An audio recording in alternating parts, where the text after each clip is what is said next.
Well, hello everybody in the Parish of St. Francis of Assisi. This is your Parish Health Report for September 24th, 2023. First, some good news as usual. Our attendance in 2023 is up 16% over 2022 based on the counts at our 10 a.m. service on Sunday. The recovery from the pandemic has been slow, but our families gradually returning to worship in person. Next, we'd like to acknowledge some great work in the parish, and this time we'd like to recognize Trevea Isaacs, the chair of our Calling and Caring Committee. Trevea and her team contact members of our parish to check in on them and obtain any feedback they may have on parish operations. Thank you, Trevea, for your leadership and the work your team does. Next, some welcomes. At our 8:30 service, we'd like to welcome Fiona Crocker, and at our 10 a.m. service, Alan Nalwaga and Patrick Kugwa, who have also joined our choir, which has rounded things out rather nicely. And in addition, at our 10 a.m. service, we'd like to welcome Usha and Sandra Ugwa and their sons, Anthony and Edwin. Welcome to our parish. So next, if you look at the image that's attached to the email today on our parish health dashboard, you'll see that our year-to-date contributions of $85,470 are just below budget of $93,000. The number of contributors in the summer was actually lower, and that's not unusual, but it's disappointing. And so our givings were lower. Our total year-to-date income of $130,442 is, as a result, just below budget. Our total year-to-date expenses of $132,269 exceeded year-to-date income, resulting in a deficit position at the end of August of $1,827. So that's the first deficit we've had so far this year.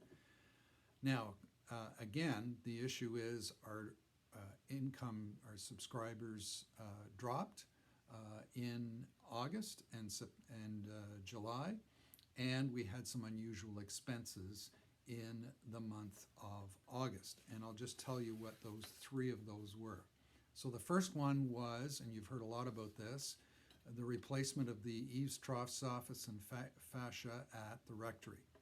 And at a special vestry in August, the parish voted to pay this from operating revenues as opposed to taking it from reserve fund.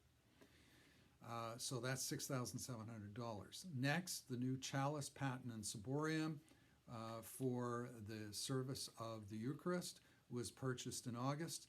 A donation covered all but $350 of the cost, and there is a subsequent donation coming in September which will eliminate that expense.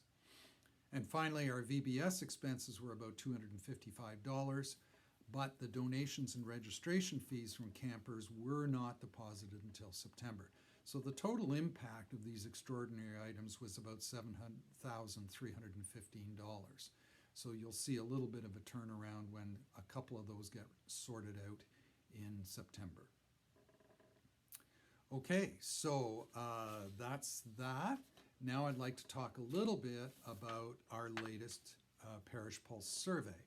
So this was done at the end of July, and we want to thank the 55 participants who helped us out by answering, and here are some of the results. Parishioners get their information about the parish from weekly emails, the bulletin, in-church announcements, and Facebook. The church website is not well used, so we have some work to do there. 93% of respondents received the weekly email. 69% of respondents access the online services, even though they might come to church, through the weekly email or Facebook posting. Only 13% use our YouTube channel, and 18% don't look at the online services. So that's an important function in our church. The most read parts of the online postings are the bulletin and the sermon, which is probably not surprising. Anyway, thank you for all your support in giving us that information. Your parish leadership team values that information and will use it effectively. Watch for the next Parish Pulse survey in October. Finally, some upcoming parish events you should know about. Sunday, October 1st is our St. Francis Feast Day, celebrating our patron saint. We will have a service at 10 a.m., intergenerational worship. We also have the 8:30 service that day. There will be a potluck lunch following the 10 a.m. service around 11:30, and so bring your favorite potluck item. And then at 1:30 we'll have the blessing of the animals. Hopefully outside if the weather's good, if not inside. Please invite your friends with animals to come along and get their pets blessed. Next, we have a food drive happening over the Thanksgiving season. Please bring in donations of non-perishable food items. And finally, on Saturday, November 18th, we're having a potluck Christmas turkey dinner for the parish. And more about that will be forthcoming. Our next parish health report will be on October 22nd. Thanks and have a fantastic week.